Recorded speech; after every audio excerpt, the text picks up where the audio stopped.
And Hi, Gayle. Okay, you're done.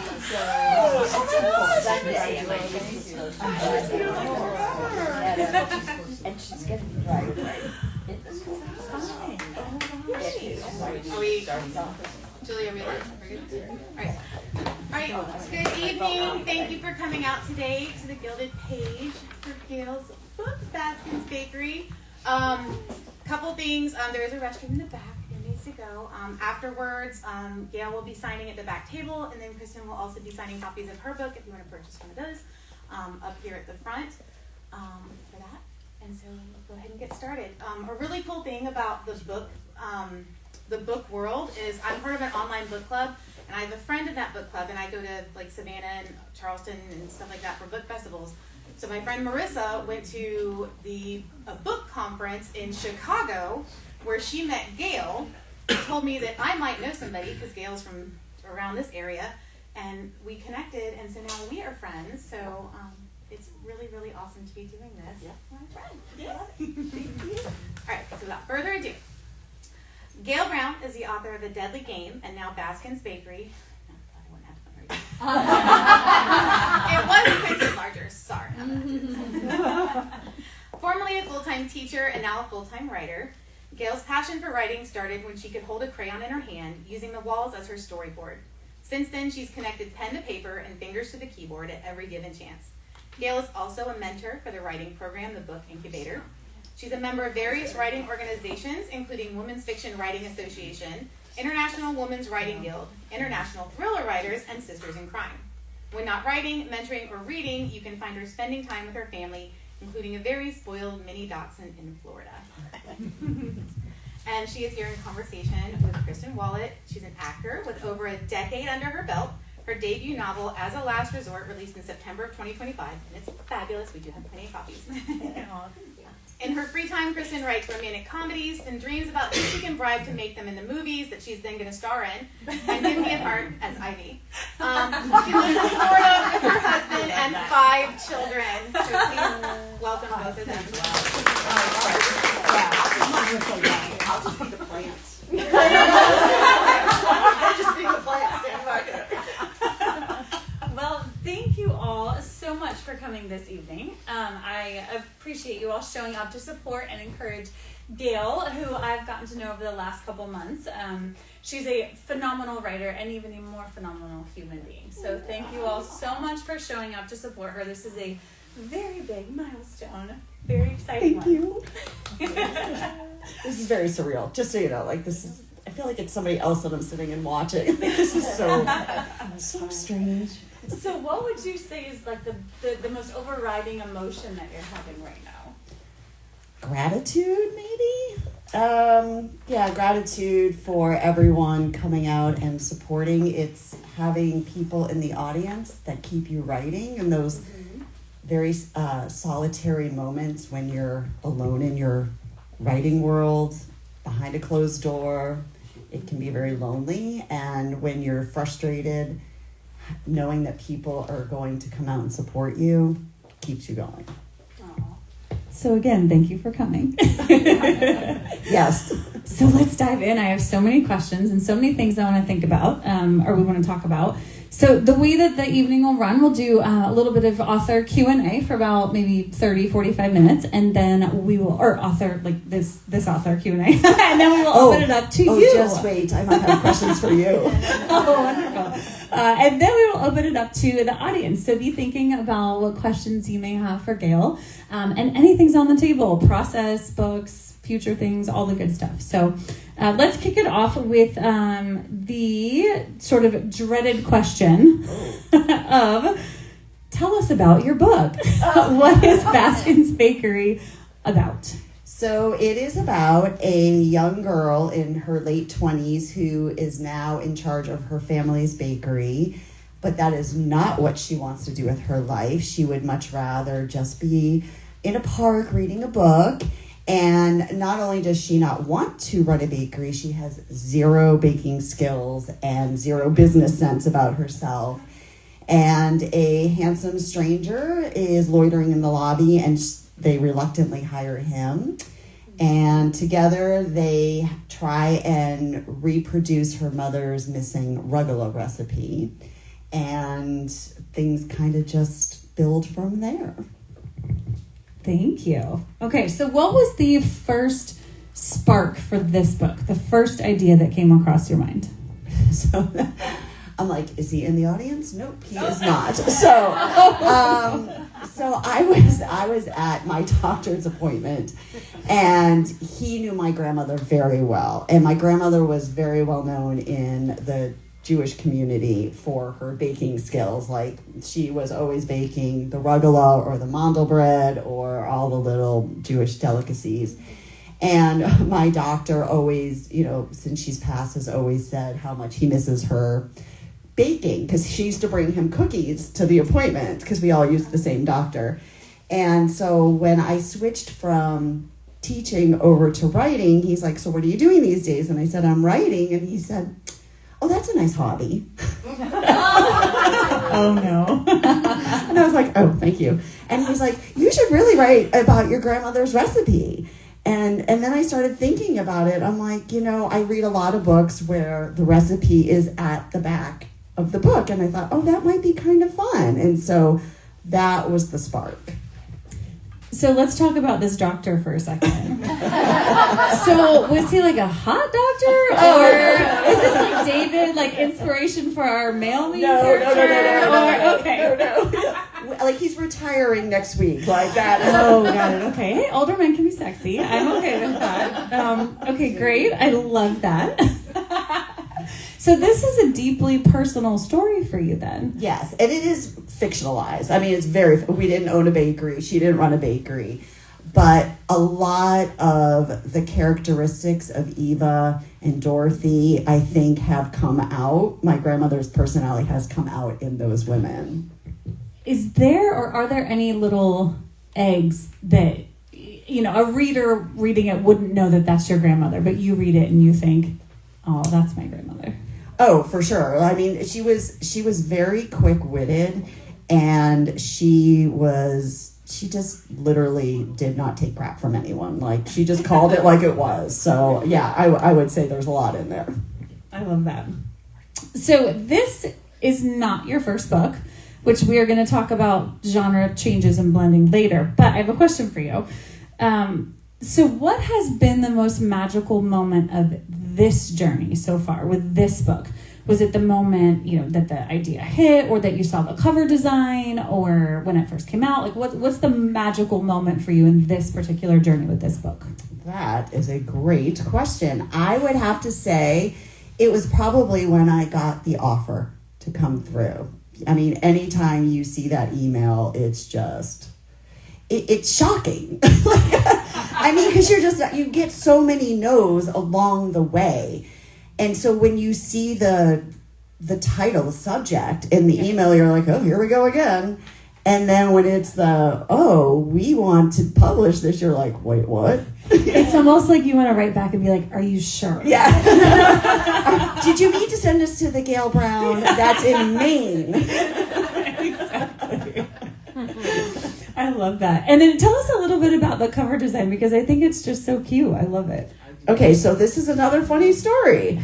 I hated it when it first came out. Yeah. So the publisher allowed me to give ideas. And they're like, send some photos, send some ideas, like, tell us what you want. And so I, in my brain, envisioned teal cover, the girl, like just a random looking blonde type girl that's just disheveled with an apron and flour down the side of her face and, a whole hot mess, and the bakery in the background. And this is what came back. And I was like, wait, what? Like, again, you got the wrong girl? Like, what are you doing? And I literally hated it. I mean, ask my mom. I was like, I hate the cover. And she's like, I love it. And then she's like, yeah, but I loved it. I'm like, but you're my mom. You have to love it. This is your job to love it. Thank you for encouraging your daughter. And then I sent it to my friend Dylan. That's also an author. And I'm like, Dylan, like, no one's seen this yet. What?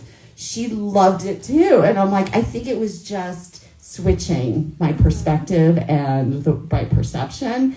now, and everyone's like, it'll grow on you. I'm like, no, it won't, no, it won't, no, it won't. But it has. Now I like really like it, right? So, yeah. So now I'm happy with it. I love, someone told me once that the purpose of a cover of a book is not to tell the entire story. It's just to get the reader to take it off the shelf. Right? So like ever since I heard that, I'm like, oh, okay. So pink's a good color. I would pick this up off the shelf. I love it. I think it's great. Thank you. All right, so next question. All right, so let's talk about the opening scene for this book. This is going to be a no spoilers conversation for anybody who hasn't read it yet, so don't be scared. But first scene, opening scene of the book, you're in the bakery, and I immediately felt like I was in the bakery. So did you always know that this was going to be the place where this book started? Because I can feel the passion of the bakery in this first scene where we're anchored, so... So yes, the opening scene was always going to be in the bakery. The, again, ironic part here is it was going to publication 1 week away. And I called my editor and I said, no, I have to change the first chapter. No, I'm like, I'm not happy with the first chapter. And I'm like, and how much is this going to push production back? And she's like, well, now it's not going to be released till after the new year, which I really, of course, wanted before the holidays. And I'm like, but I really want to get it right. And so the scene is the same. The setting is the same, but there's a lot more action now versus before it was more like, this is my family's bakery, the bakery I've owned for, and it was more telling. And now you're more in the action. Well, I can definitely feel that revision in it. I loved it. I thought it was such a great opening. And then, so the characters. I always love talking about the characters. So her name is Serafina. And I'm curious, like, in what ways do you feel like you are similar to her? Or not at all? Oh, so many ways. So many ways. I can't bake, just for what it's worth. So. Neither can Serafina, for anyone who's curious. Yeah. I struggle in the kitchen. Getting better. And my daughter can, whenever I do something, I'm like, look, I didn't burn the cookies. Look what I did. So, again, the mother of backyard. She bakes great. Good encouragement, Mom. She's a great mom over here. I like this.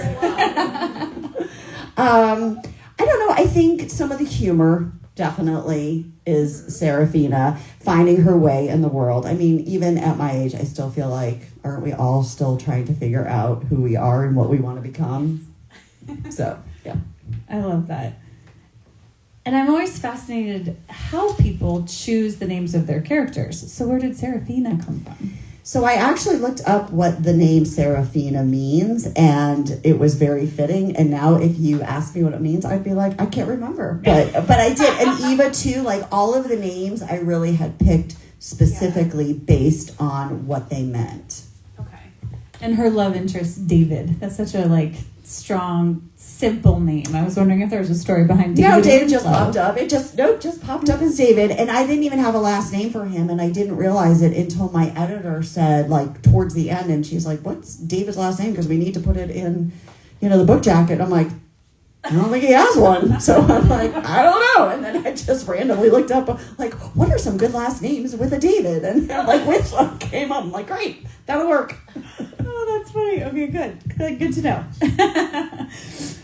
Okay, so next question. So early in the beginning, again, no spoilers, you'll get this first chapter, or first couple chapters, Serafina is sort of forced to take over the bakery on her own without some help that she's accustomed to having, let's say.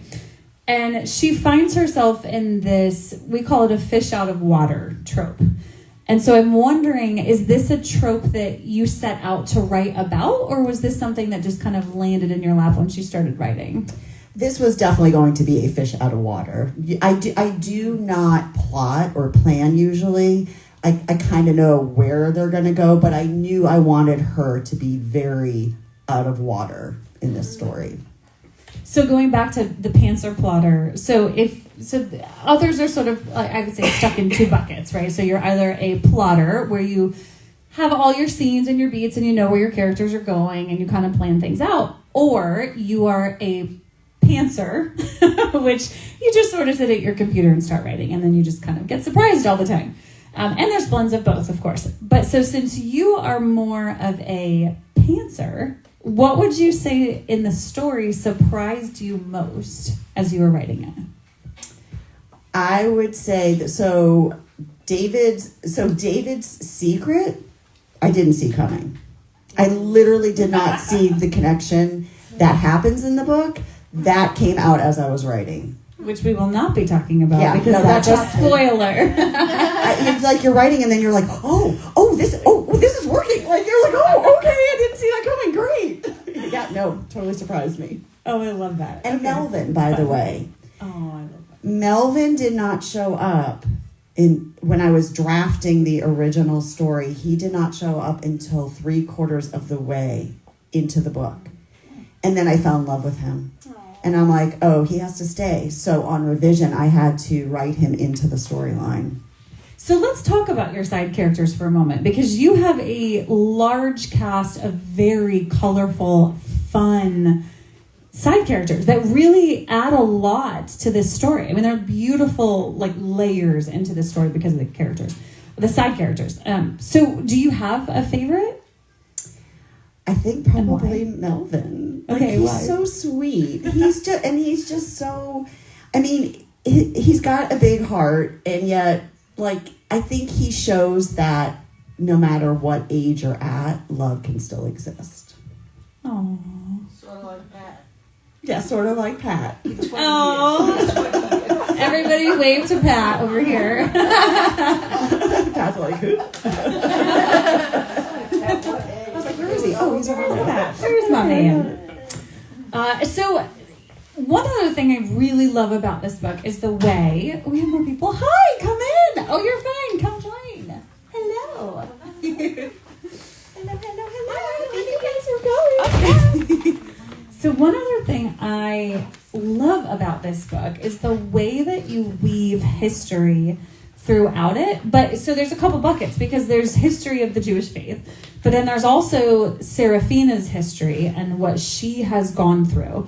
But then there's also like this family history of the baking and the recipes and how her grandmother used to do it. And it all just feels very rich. So, but not in a way where there were never pages where I was like, wow, this is a lot of history. And I don't really like history. So you did that really well. So I'm wondering how you walked that line, because I think it's a really thin line. Like, how did you decide like what to include and when was too much history too much? So ironically that you say that, at the beginning of the story, when at my first version, and it was more telling and not showing, there was a lot of history dumped in the front. And I think that happens because I don't know the story yet, and that's my way of exploring the characters, what's going to happen in the book.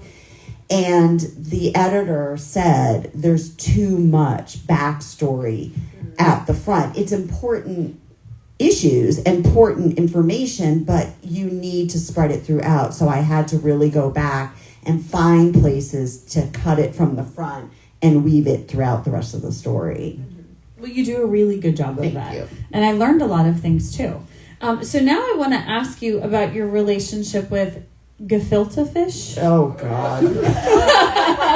And you said it right. Congratulations. I Googled it. I Googled it. I did. Please tell us, first of all, what that is.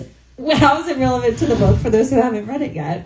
And then your relationship with it, because it seems like you have a pretty strong one. I hate it. It's disgusting. And it's so on Passover, there's a plate with different foods, and one of the foods is gefilte fish, and it's like this gelled fish. I don't even know how else to describe it. Yes, it's like a fish meatball, right? And you have to douse it in horseradish, or you're just not even getting it down your throat. Let's be clear. These are all words that should not go together. I agree. We say gel, we say fish, we say meatball. Right. If you can even, get it down your throat. But yeah. And so, but it has to be served on Passover. And I mean, we grew up with it. And so it was like, I made you take a bite every year. Yeah. Yeah. When you're forced, yeah. And it's funny because somebody asked me yesterday how to pronounce the cookie, the recipe, and I'm like rugala, and I really probably should have put some kind of appendix, in the back with how to pronounce the words like Hamantaschen, gefilte fish, rugala, and I was like, oh, because it's so commonplace to me that it never occurred that there are people who won't know how to pronounce those words. So I feel the same way about peas, but I feel like I got off the hook. Like, I feel like I should never complain about liking peas ever again because it's not a jellyfish meatball. So I won't be complaining about peas ever in my life again. Every time I eat a pea, that's what we think. I feel like, it's not gefilte fish. At least it's not that. I love it. That's so fun. So as far as the story being very deeply personal to you, so tell me about one of these memories, sitting down at these tables, eating this food. Tell me about how were you able to translate that all onto the page? Because you did it very, very well. When I'm writing, I really sometimes do close my eyes and imagine being back in that moment. What were the smells? What were the feelings? What was the sounds around me? And I immerse myself in those sensory details. Mm-hmm. And I mean, a true Passover Seder can last 4 hours. And you do the prayer book first and you read, and it's very long. And as a kid, you're starving. That's what I remember, is being really hungry, and you're just sitting there and there's this food. Thank God, the gefilte fish. You just look at that, and all of a sudden you're not hungry anymore. But you have to sit and you have to wait. And every kid, if you ask any Jewish adult how they felt at those Seders, that's how you are. You're starving. So I remember that feeling so well. It's the longest Jewish drinking game ever. Yeah. Because there's a lot of wine, I think it's just an excuse for adults to get drunk, but whatever. I'm not judging. Oh, I love it. Okay, so switching gears just a little bit. Serafina lost her parents in a tragic accident, and you find that very early chapter. Then she also lost her grandmother. What was important to you about presenting her past and what she's dealt with, especially as it relates to the grief that pops up in the present day for her? So she has a lot of memories of it, but it sort of rears its ugly head in her present day. So I'm wondering what was important for you to show readers. So at the beginning, I really want you, as any author, really want your reader to have some kind of empathy towards your character. That's the goal. I mean, there are obviously books with unlikable characters, but there has to be some redeeming quality, or you're not going to turn that page. You're not going to invest your time into this protagonist. So I really wanted people to feel sorry for her. That was, go on this ride with her. She's young. She's had a lot of trauma in her life. And she's very guarded and very closed off. And I felt it was important for people to see why she is the way she is. Mm-hmm. So through grief, she has to grow and learn that you can't hold on to that grief forever, because then you can't live your life. Mm-hmm. Oh, that's beautiful. You handle it very, very well. She deals with this idea of not living up to expectations, and not just with her parents who are gone, but also with her grandmother who's gone. And so she carries around this guilt and wants to meet expectations, or for people who aren't even around anymore. So what was going through your mind as you were trying to craft the relationship that she has with these people when these people actually aren't around? Have I mentioned that we're a Jewish family? And guilt comes with that territory. You always feel guilty. And that's why in the book, she talks about the Herculean-sized guilt. It's not just guilt. It's guilt on steroids. Jewish guilt is guilt on steroids. And I think that's just part of it's just part of the culture. It's oh, you're gonna go out with your friends tonight? That's okay. I'll just sit home alone. Don't worry about it, right? Like that's the Jewish culture, and so I tied that in to obviously the story, and probably some of it's subliminal because I put expectations on myself that my parents really have never put on me, but it's still letting people down if I'm not reaching those expectations, and so I'm sure some of that comes out on the page. So, Here we go. I was planning on saving this for later, but I just feel like it's a perfect segue. So, Alicia Thompson has become a friend of mine. She's another author. She does Love in the Time of Serial Killers. And she asked me this question, and I'm going to steal it from her and give her credit, because I think it's a really good self-reflection question. She says, I love that in writing, we often tell on ourselves. Mm. So what did you learn about yourself from writing this book? That is a good question. No! That's why I steal it from her. That is a good question. Probably that we just get in our own way. And we don't realize we get in our own way until you sit down and really face what it is that stops you from moving forward. You can't move forward. Well said. So what's stopping you from moving forward? Are you getting in your own way? Yeah, fear. Always fear. It's always fear. Always, It's always always. fear. The need to be perfect. I need to be Yes. perfect. And if I'm not, well, oh my gosh, the world's going to know I have a flaw. Yes. I think everyone can relate to that. At least I can, for sure. What was your favorite scene to write? Oh, let me go there. Because I have mine, I'll tell you about. Okay, go ahead. Because I'm calling them out right now. It's the coffee cake scene. Can I give a little background We'll on do a it? tiny bit of a spoiler. It's a tiny one, but it's worth it. So just know that the coffee cake scene is based on true life. We were dating for a couple of years and we're sitting in a Starbucks, and I had a piece of coffee cake and Pat had a piece of lemon cake, and I'm like, do you want to try a bite of my coffee cake? And he says, I don't like coffee. And he's got a very dry sense of humor, so I'm like, ha ha ha ha, and he's like, why are you laughing? And I'm like, are you for real right now? And he said, yes. And I said, you know, coffee cake isn't really coffee, right? And he's like, well, vanilla cake is vanilla, and strawberry cake is strawberry, and lemon cake is lemon. So why wouldn't coffee cake be coffee? And I was like, Very good point. okay, touche, you win. But he did. And he's like, well, why do they call it coffee cake? Because you're supposed to eat it with coffee. Well, then it should be called whatever flavor it is, cinnamon cake. You know what? I'll lobby for the change of that, because that's a much better description for that. Cinnamon cake. Perfect. So that was my, I was laughing out loud. And I did not see that coming into the book either. That just kind of wrote itself. And as I was writing it, I was like, oh. And I came out and I told him, I'm like, you just made it into the book. Oh, I love that. Do you feel honored, Pat?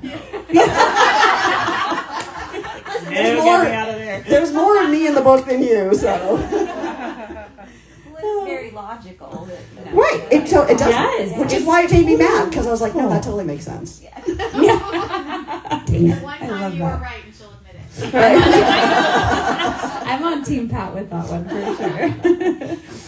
All right, so was there any specific inspiration for Baskin's Bakery as far as the bakery goes? Probably not the bakery, but I was thinking about this, like, aside from my doctor saying what he did about the hot old man doctor about the recipe and my grandmother's baking. During COVID, my aunt had all my grandmother's cookbooks. She took all the cookbooks and all the recipes. And after my doctor had said that, I'm like, oh, maybe I should try and make it. And so I had contacted my aunt and I said, do you have her recipe and can I have it? And so she took pictures of it and she sent it, and it was in my grandmother's original handwriting.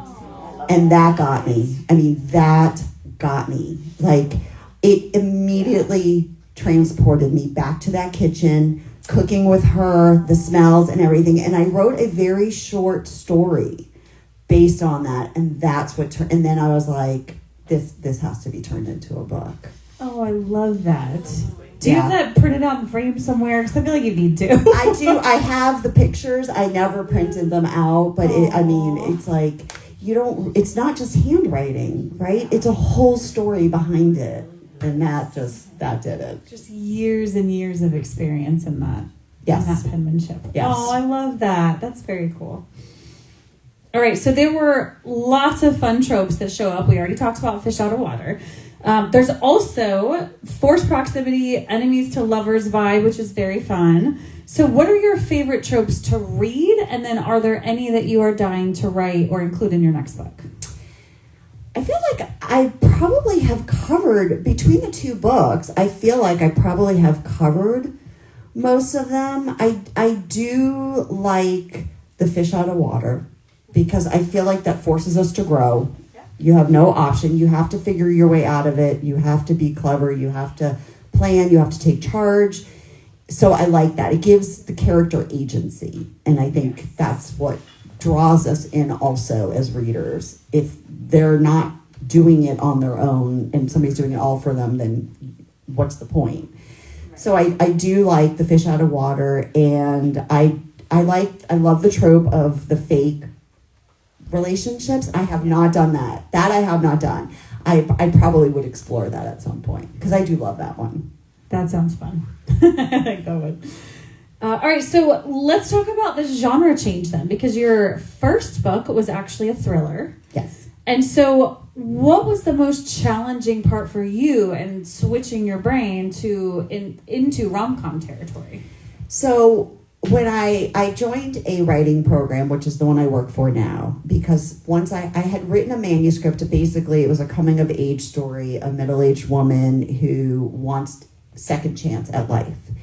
And I didn't know what to do with it. I was like, okay, well, I wrote it, now what happens? And I just needed some guidance on how to go about revision. And so that's how I found the program that I joined. And while I let that manuscript kind of simmer, as I like to call it, I don't like to look at it after a while so I can look at it with clear eyes when I go back to it. I love to read suspense, thriller, twisty stories, and I said to Mary that I would love to write one, and she said, well, then do it. And I said, I don't know how to do it. And she's like, sit down and write it. And so I loved writing that. I love the pacing. I love the tension, but I love comedy too. And so I really missed, I created a character in there, the lawyer in there is for comedic relief. Like, he's this quirky man, and I loved him too. And I'm like, I really like comedy. So I'm like, I'd like to try my hand at a rom-com. And so that's why I switched over. But then I missed the mystery, which is why there's a little bit of mystery in there, because I do like to throw the reader off as well. Yeah. And so I was like, let me dip my toes in and see which one I feel the most comfortable writing, or that I have the most fun writing. I love that. So let's do one more question, then we're going to pass it over to the audience if you guys have any Q&As. So can you talk about what you're working on right now and what's coming out for you and all the fun things? Yes. So I combined the two genres into a book, and it is going to be a series. I have the first book totally completed. I'm working on the second book now, and it is about a former teacher turned professional bridesmaid, which is, yes, a real job. If you are unaware, they make really good money if you're a really good professional bridesmaid.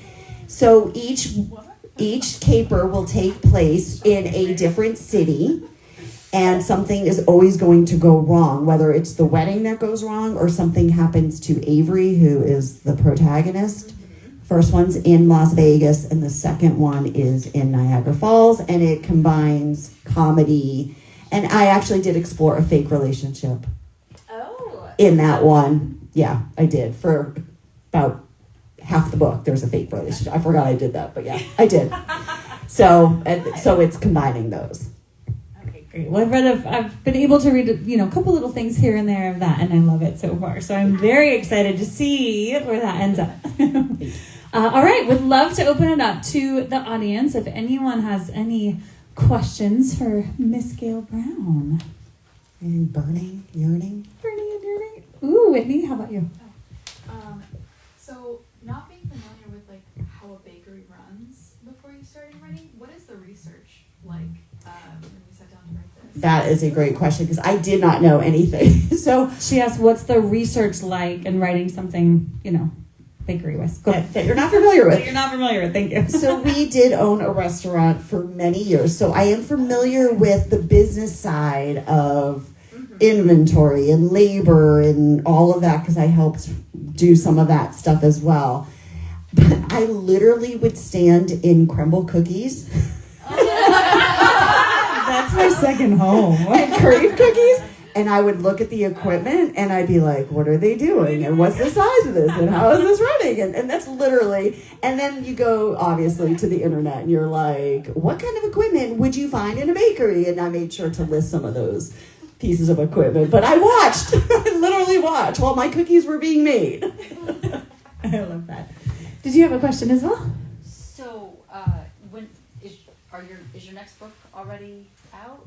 No, it is with my agent right now. And so hopefully that will sell soon and then It's a great book.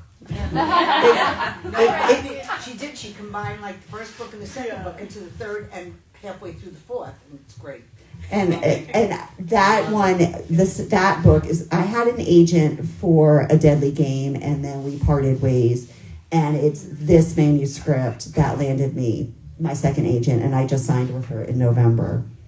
Very exciting times. Very, very exciting. Very shocking too when I got that email. I almost fell on the floor. I was like, wait, what? Also reply, are you sure? Yeah, I was like, yeah, because usually you see, again, like it's always this, it's a very form letter that you get that's a rejection. Thank you so much for allowing me to read your manuscript. I really enjoyed it, but it's just not the right one for me. And so I'm reading her, thank you very much. And I'm like, but it's not the one for me. But the words weren't that on the screen. And I was like, wait, what? And then I ran outside because he was mowing the lawn. I'm like, I just got an offer of representation. I was like so excited. Aww. So she has it. I love it. So fun. All right. Let's do maybe one or two more questions-ish. Yes. I feel like, I don't know, I'm not a writer, but I feel like a lot of the books that we read is probably a very encouragement for a lot of the books that we write. What was your favorite book, either as a kid or now? That's such a hard question. I know, it is a very hard question. Because but- I love so many books for so many different reasons, right? Like, I loved Lessons in Chemistry. I thought that was such a good book. Like, that was such a well-written book. Loved that. It was so good. And Yes. she was such a good badass character. Like, I loved her. So sharp, so smart. Yeah. Like, yes, I Yeah. loved her. And the Annie Emily Henry book I love because I love her banter. I think she is brilliant at what she does. But then, like, I love Gone with the Wind. Like, I read that in 24 hours. I loved Gone with the Wind. So, like, there's just so many books out there. Gone Girl, the shock of your life. You're like, what? And I loved that. Gone Girl and The Silent Patient are the Yes. two books where That one I had figured out. I had that figured out. Audible. Did you really? I did have that one figured out. Oh, well, kudos to you. I was I did. lost. I was like, what? I audible gasps with both of those. Oh, I just speaking of Audible, I just listened to Remarkably Bright Creatures. Oh my God. And The Wedding People. Where was I? I was like, this is so good. I was afraid to read it because of the, everyone's like, oh, it's about her wanting to commit suicide. I'm like, oh, who wants to read that? It is so good. So funny, so heartwarming. It's so good. It's so good. I don't know if you guys are. Do you guys have stacks of books on your nightstands and that's like your TBR and then they just sit there for like a year and you're like, shoot. And so both of those books have been on my list since they came out and I still have not read either of those. They're and I don't know why. Good. They're so good. There's there's just so many. There are.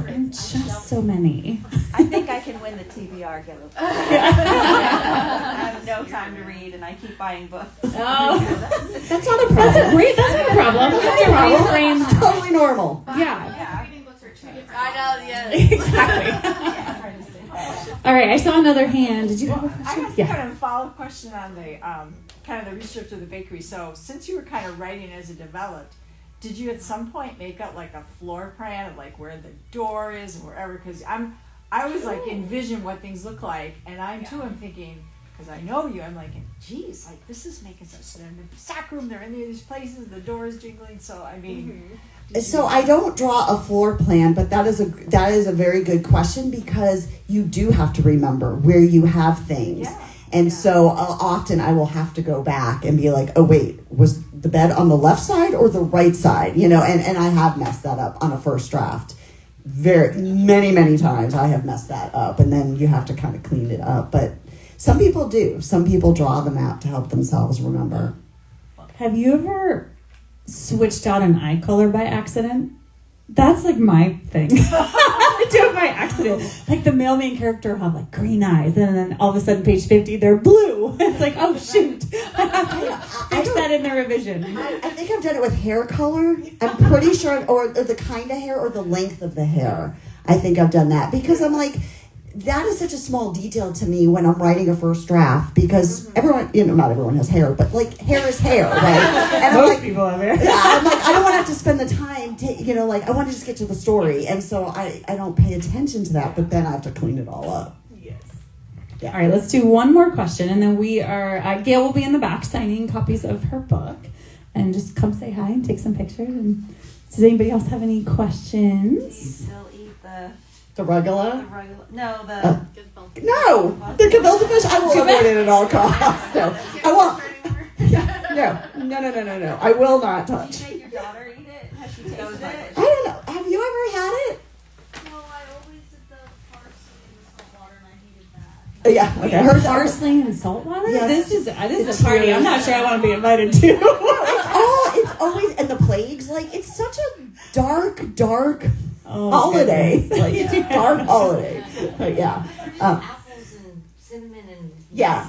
Yeah, that's harosed. Yes, That's called good. harosed. And that, I did like that. Unless they put nuts in it. I always got one without the nuts, because I didn't like nuts as a kid. So. Is that the cover up the other flavor? Yeah, I mean, right? Yeah. Exactly. But it was funny when I was writing about the rugula, like I always knew how to say rugula, but then I was looking at the spelling and I was like, is that right? I had to go look at it and like, making sure I was wrong. I was looking at that, but I was like, that doesn't look right.